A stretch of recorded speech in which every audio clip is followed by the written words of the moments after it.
உங்கள் குறைவெல்லாம் கிறிஸ்துவின் மகிமையில நிறைவாக்குவார். எந்த குறைகள் எழுதுங்க, இப்போதே ஒரு பேப்பர் எடுத்து எழுதுங்க. அந்த குறையெல்லாம் தேவ சமூகத்தில் வைங்க. உங்கள் குறைவெல்லாம் கிறிஸ்துவின் மகிமையில நிறைவாக்குவார். அன்றைக்கு திராட்சை ரசம் குறைபட்டது. அந்த குறைபட்ட திராட்சை ரச தண்ணீர் ஆண்டு திராட்சை ரசமாக மாற்றினாரா? முந்தின ரசத்தை பார்த்து பிந்தின ரசம் அதிக டேஸ்ட் உள்ளதாக இருந்தது. என்ன குறை இருக்குது உங்களுக்கு சொல்லுங்கள். அந்த குறையெல்லாம் ஒரு பட்டியல் போட்டு எழுதி தேவ சமூகத்தில் வைங்க. ஐயோ, என் பிள்ளைகளுக்கு குழந்தை இல்லை, எழுதுங்க. எனக்கு ஒரு நல்ல வேலையில், எழுதுங்க. எனக்கு சபைக்கு போக முடியல, ஊழியம் செய்ய முடியல, முந்தி மாதிரி ஊழியம் செய்ய முடியல, என் பிள்ளைய படிக்க மாட்டேங்குதுங்க, கடன் இருக்கு, எழுதுங்க. உங்கள் குறையெல்லாம் கிறிஸ்து மகிமையில் என்ன செய்வார்? நிறைவாக்குவார். கடன் கொடுக்கிறவங்களா உங்களை உயர்த்த போகிறார்.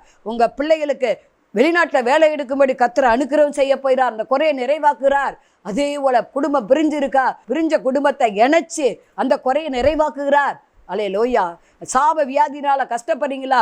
சாபத்தை நீக்கி ஆண்டவர் உங்களை ஆசீர்வதிக்கிறார். தலைமுறையாக வியாதி இல்லாமல் ஆரோக்கியமாக ஐஸ்வர்யம் உள்ளவர்களாக, எந்த குறை இல்லாதவர்களாக, பிறருக்கு கொடுக்கிறவர்களாக, ஊழிகளுக்கு வாரி இறைக்கிறவர்களாக கர்த்தர் மாற்றுகிறார்.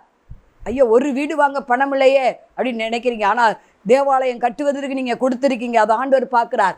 உங்களுக்கு 3 பிள்ளைகள் இருக்குது. 3 பிள்ளைகளும் கர்த்தர் வீடு வாங்கி தருவார். உங்களை ஆசீர்வதிப்பார். எந்த குறை? ஞானத்தில் குறைவா? கர்த்தர் பரிபூர்ண ஞானத்தை உங்களுக்கு தருகிறார். மறதி இருக்கா? அந்த மறதியை நீக்கி உங்களுக்கு நல்ல ஞாபகத்தை கொடுக்கிறார். அந்த குறையை நிறைவாக்குகிறார். குறையை நிறைவாக்குவதுதான் தேவனுடைய வழிநடத்துதல்.